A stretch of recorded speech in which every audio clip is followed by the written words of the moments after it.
Everyone, welcome back to Pine Hollow Auto Diagnostics. We're in North Carolina and we're looking at a 1998 Volvo V90, right? It looks very Euro. You don't see many of these on the road anymore. Only made them for 2 years. And customer complaint is check engine lights on. It won't pass the state inspection. So start from scratch. Said that it's a CAT efficiency code. So we got the launch booted up here since it's a Euro car and launches decent at European cars.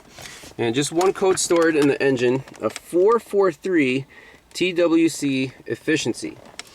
In this case, what I want to do is actually back out and go into generic OBDII mode, because that will give us some familiar data like oxygen sensors, and I also want to look at the criteria of why this code's set.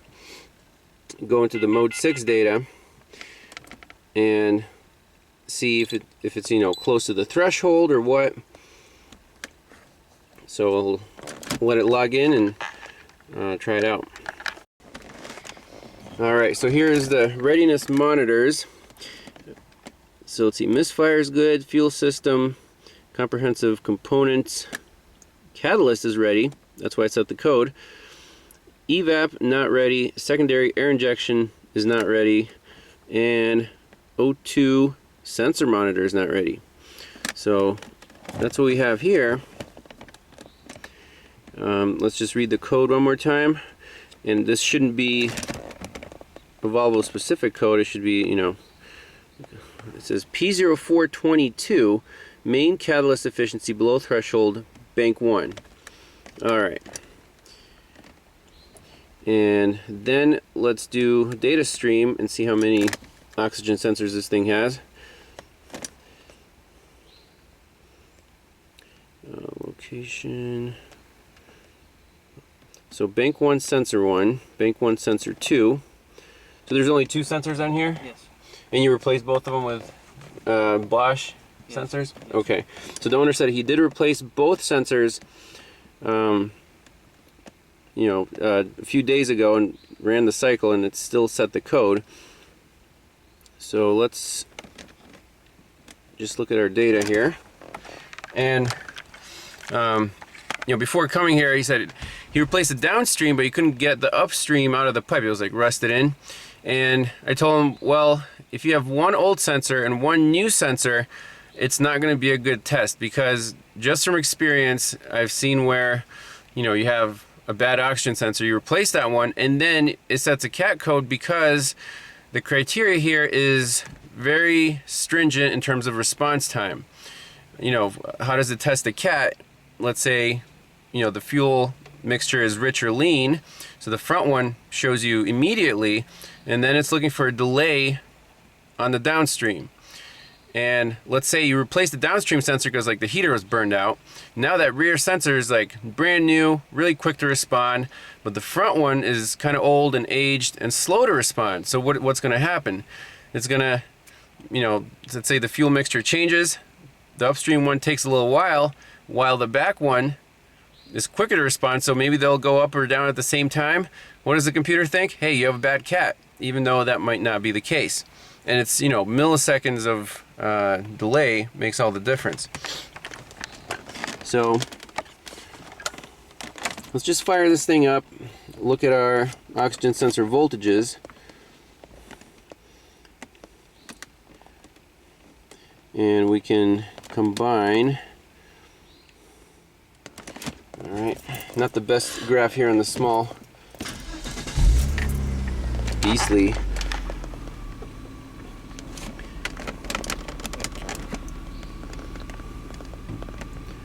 Okay.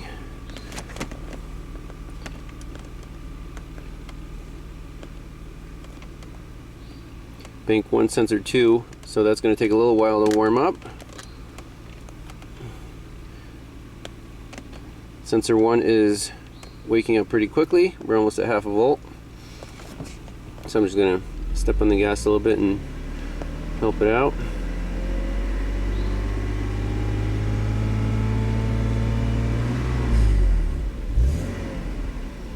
Now is the exhaust system original, all OEM? That was installed before I bought it, and you know, I think they installed it trying to fix this code. Okay. I called the guy the mechanic who installed it. Mm-hmm. He said when the car arrived to him, it was totally plugged up and couldn't barely move. Okay, okay. So it is all new exhaust. There's 5,000 miles on this cat. Okay. But I do not believe, you know, it was installed down in Florida. So, you know, I can't imagine. And I saw the price of the cat. Oh, yeah? $1,100 for the whole system, and the cat was $600. Yeah, yeah. So that is below what an OEM cat would have cost. Okay, so for 5,000 miles, it was all good, no check engine light, and just now it? No, I think I bought it and the check engine light was on. Oh, okay, so owner thinks it's not an original cat, and the check engine light has been on since he bought it, so potentially this, you know, if it's an aftermarket cat, it could just not be efficient enough for the car to, you know, run its check. But we have to be 100%, so we're gonna look at our data and then look at the thresholds of the criteria, see how inefficient it is. So bank 1, sensor 1 looks good.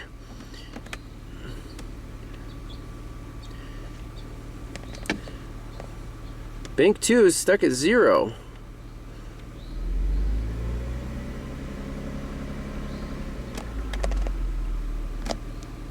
Isn't that strange? You would think it would heat up by now.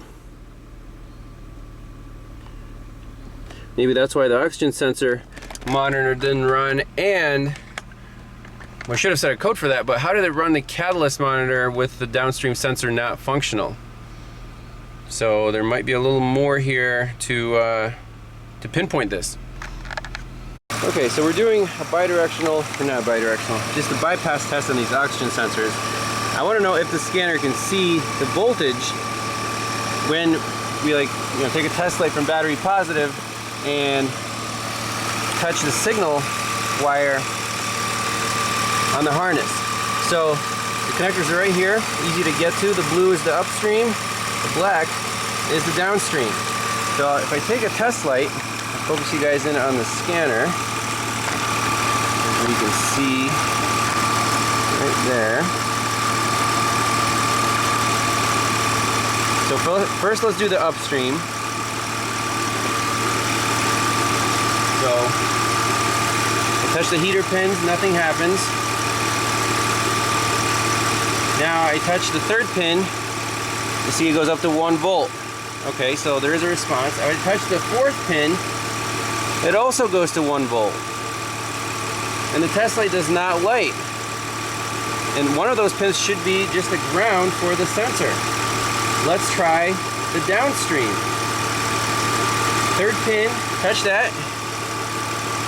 Bank 1 sensor 1 goes to 1 volt again, and bank 1 sensor 2 does not change. Fourth pin, nothing changes. How about that? Never seen that before. So it seems like there's something wrong here with the ground circuit for this O2 sensor. So we're going to have to dig some diagrams out and see if that's a constant ground or what the deal is, but I don't know how touching the bank 1 sensor 2 makes this one go high. That's just crazy. And why is there no bias voltage on bank 1 sensor 2? That's my other question.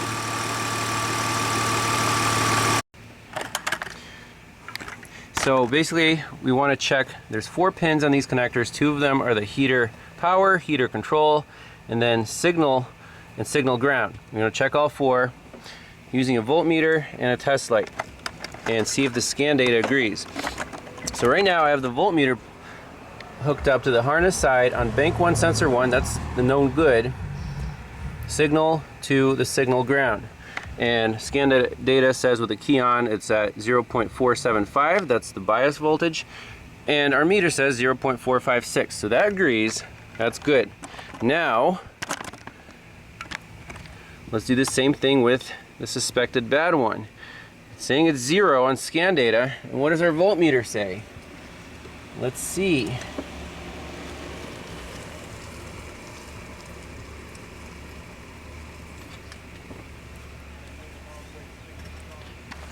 voltmeter says 0.456. I'll prove that. I can unhook it. It drops down. Why is the scan data saying 0? I don't like that. Alright, so basically what I don't like about this right now is that the scan data on bank 1 sensor 2 shows flatline 0, while in reality with the voltmeter we see, you know, the normal bias voltage. So that's a question.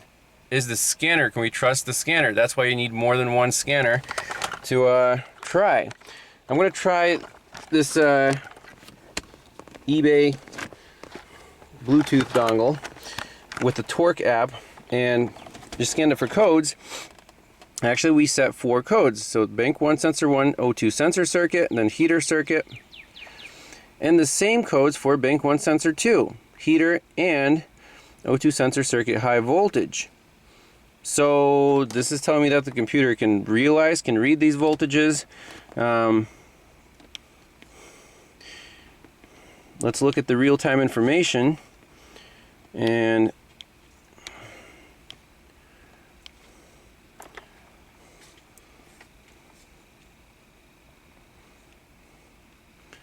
okay, so O2 sensor heater complete, O2 sensor incomplete.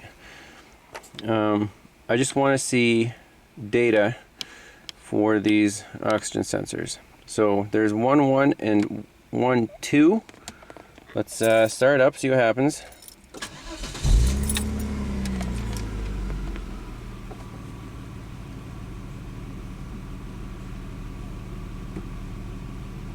Okay, they're not plugged in, but with the car running, I want to poke them with a test light and see if this data actually shows something real.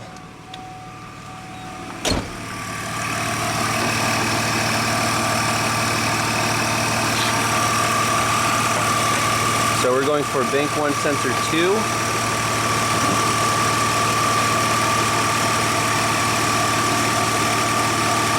And where's the test light? Right here.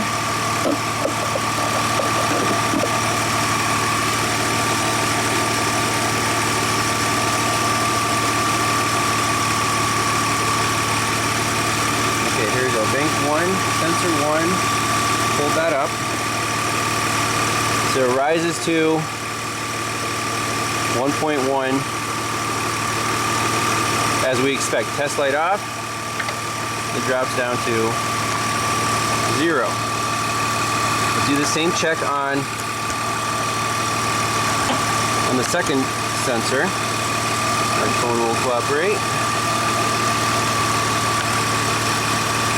Okay, so look at the bottom graph now. Right there. Test light.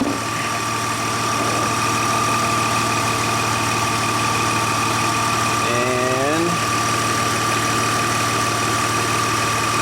nothing. Why? It set the code. Why is it not showing the data?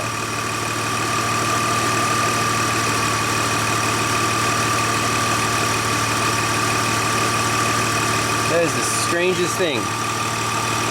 And look, the data is actually going to bank 1 sensor 1.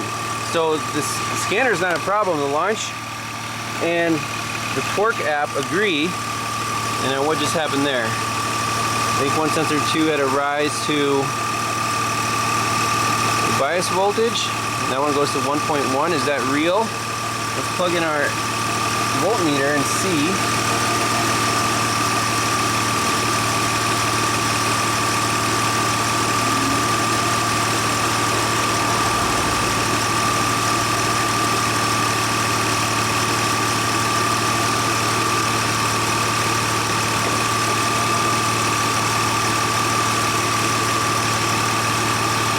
Yep, we're at 0.45.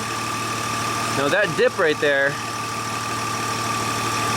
I didn't see that on the voltmeter. So that might be an artifact of the scanner. The launch did not do that. But still, that's a bias voltage and this is stuck at 0. Why? At this point, I'm not sure.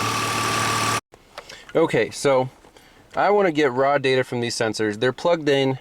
I have the Pico hooked up, and the power or the signal on the ground for each lead are the two sensor wires, the gray and the black. The black is the signal, gray is the sensor ground. Now it could be floating ground, but on the Pico we have isolated channels, so it's a perfect tool to use in this case. So this is bank 1 sensor 1, the blue trace, and up here the red is bank 1 sensor 2, the downstream. So let's re-zero that. So they're both at bias voltage. It's fine. Start the car up. See what happens. And on the scan data, you know, we'll compare it to scan data here.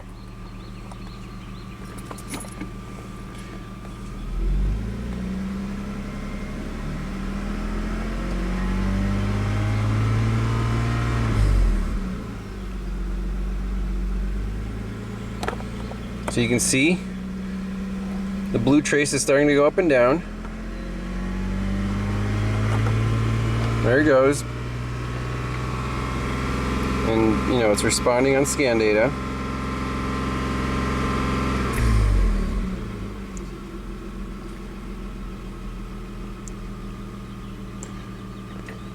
Now, this is what we came to see. Look at the bank 2 sensor.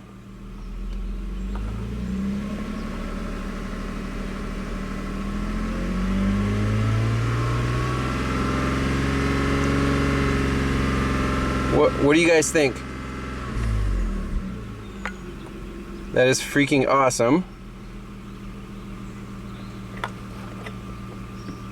So there's a slight delay to the upstream, but it really looks like this cat has no storage capacity whatsoever. I mean, it follows that upstream almost instantly. So what does that say? Why is the scan data for bank 1 sensor 2 stuck at 0? I don't know. It doesn't matter. It's not real. The raw data is perfect. So both sensors work. The computer knows what it's doing. And this aftermarket cat is indeed not efficient.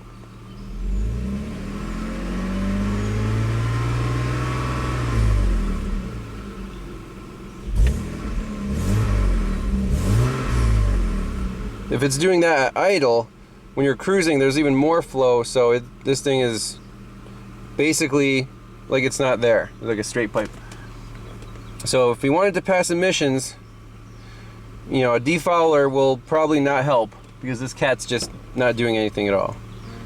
The upstream and the downstream are correlated. We expect the upstream to just stay high, you know, meaning the cat is using up the oxygen, and whatever comes out has less oxygen than what the upstream shows, but that's not the case here. So all we can do is tell the customer that, hey, you need a higher quality cat. I don't know, OEM ideally, but for this thing it's probably going to cost more than the car. So, you know, try another brand, maybe Bosel, or, you know, something that has good reviews on Amazon. Right? But I think that's it. So the value of raw data. So we're going to save that. That's the proof that this cat is bad. Now I want to see what the heck is going on with scan data. Why is OBDII generic mode not showing us the correct stuff? I'm going to go right back into Volvo and look at their data and see if it's any different.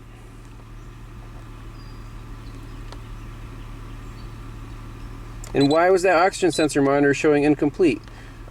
I can't say. Now, let's manually select V90, 98, ECM. I don't know exactly which one it is, but we should still see data. Well, OEM data for Volvo shows that both sensors are active, and if you hit graphical, those two will basically mirror each other, just because the cat is not efficient.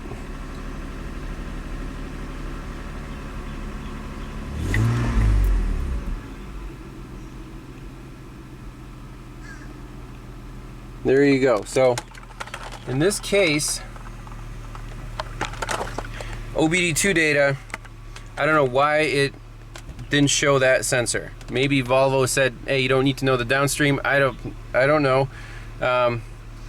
We can plug in another scanner, the Bosch, and that one, Keith says that it's really good with OBD2 emissions, the actual characteristics in terms of, you know, the thresholds of why each code's being set.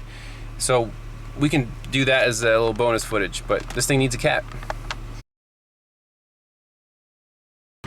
All right, little bonus footage. I'm trying the Varus in OBD2 mode to see if it shows the correct data. So display current data. It's a little slow.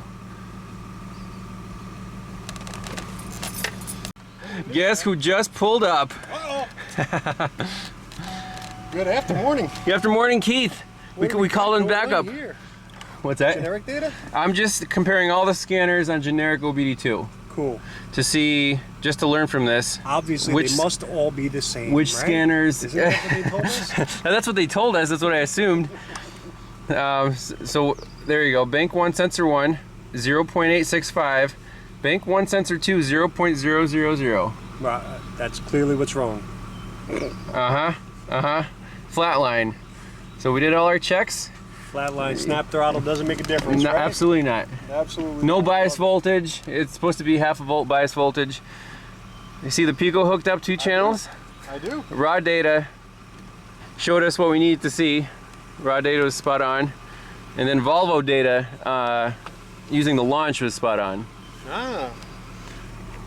But What that red box is supposed to do? apparently Volvo and OBD2 don't play nice. hey, I can't fire up the Bosch there. I'm trying to charge it, but it wouldn't turn on. Wouldn't turn on. Maybe it needs a charge, I don't know. No, it's just still charging. It's still charging? Go too dead yet? I thought it would charge through the OBD2 port too. It does after a period of time. Oh, so okay. In probably about another 2 minutes, it'll probably start right up. Okay, all right, cool. So confirmed, OBD2 protocol or whatever Volvo was using is just messed up.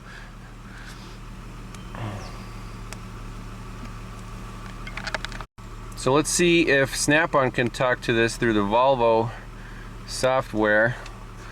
It only goes back to 2000, so you're screwed. Yep, just like with Jaguar. So obviously Keith couldn't resist getting his own tools out. Oh yeah. What's this, the Drive Pro? This is the Drive Pro. Yep, we're just getting it set up right now.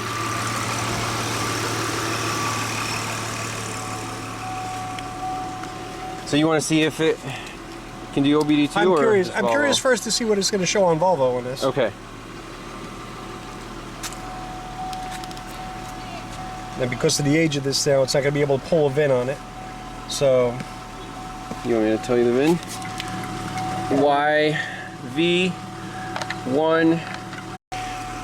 Alright, so you're in generic Yep. OBD6, OBD2. Yeah, so in generic OBD2, even here, right? Uh-huh. Now, I'm not going in there under Volvo right now, though, but if I come in here and I just select my 2 output voltages, and we'll give that a second to update on there, because it's going to pop up. Bingo. Sure enough, it's exactly the same. So Volvo at the time was not reporting properly to OBD2.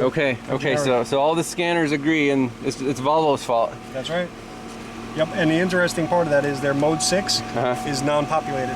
So they have no monitor information in there whatsoever. Zero unitless, zero unitless. See it all?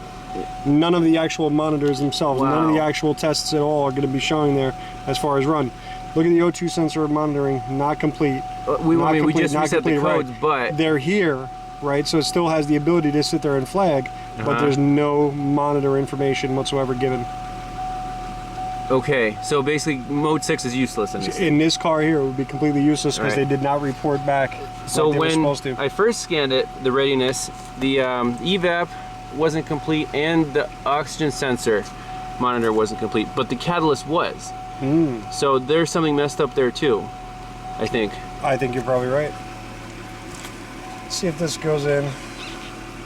So You're not how would allowed you to show pass? beta. How would you We're not how would allowed you to show pass? beta login. How would you pass the actual emissions test for like New York State? For emissions test for New York State, it would still go. There's things though that if this car was in California, it would get a pass. And if you would watch my webinar, you wouldn't know. Yeah, we'll put a link. So in California, it actually would have passed. It actually would have went right through because they are already aware of this issue. How is California? They're special. So California does things differently out there. Yeah, they do a lot more. In mode 6, we have TIDs or test ID 30 and 31 also. Those are your warm-up cycles. You know how we set permanent codes now? Right. They would sit there and look at it and count the number of warm-up cycles as opposed to how many miles that have actually been put on since the last time the code was cleared. So 15 warm-up cycles, 200 miles, you're okay to pass, even if it doesn't set another, even if it doesn't rid itself of the permanent DTC. That information, since they have no information here in mode 6, it's looking for certain TIDs and SIDs. They're not there.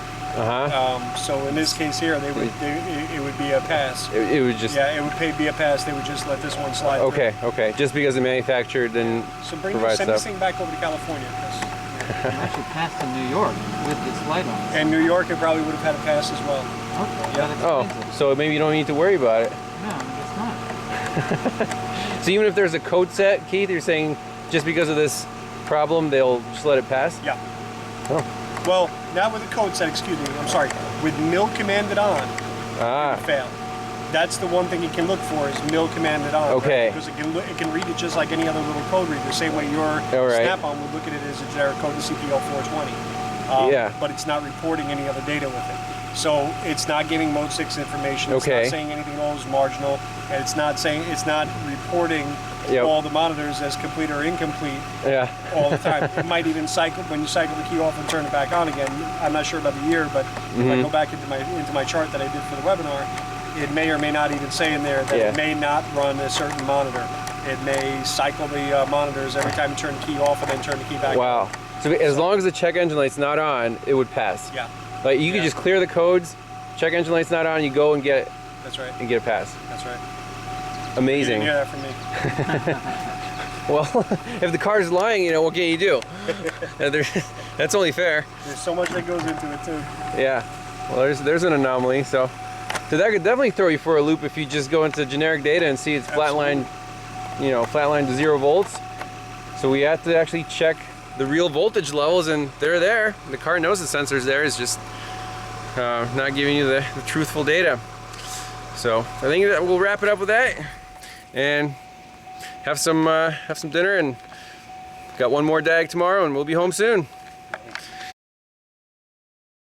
All right, last but not least, we got the Bosch ATS 325, and stole from who? this is Rocco's favorite scanner. And where's the those two sensors on there? Let's see, next page. There it is, 0.0 volts. It takes a long time to read. Yeah, it didn't a moment ago. Let's see, there we go. Yep, so upstream is reporting fine, downstream stuck at 0. So again, all the scanners agree. And OBD requirements to which? OBD and OBD2. I wonder what that means. And if you go into mode 6 here, it'll just give you the finger. Yeah, so I think it already did a report. Usually whenever this comes up there, it'll normally either give you also your first report too. I like that Bosch does that. Although I think I have to update his Bosch. I think we're running on the old software. Don't tell him that yet though. I'm busy. Do they give you free updates? So there's still a subscription thing. So they do a regular subscription every year. Okay. I'm not sure of the cost on that. Quite honestly, because they've taken care of Rocco up to this point. So, see what our mode 6 says. I'm just curious to see if it shows the same 3.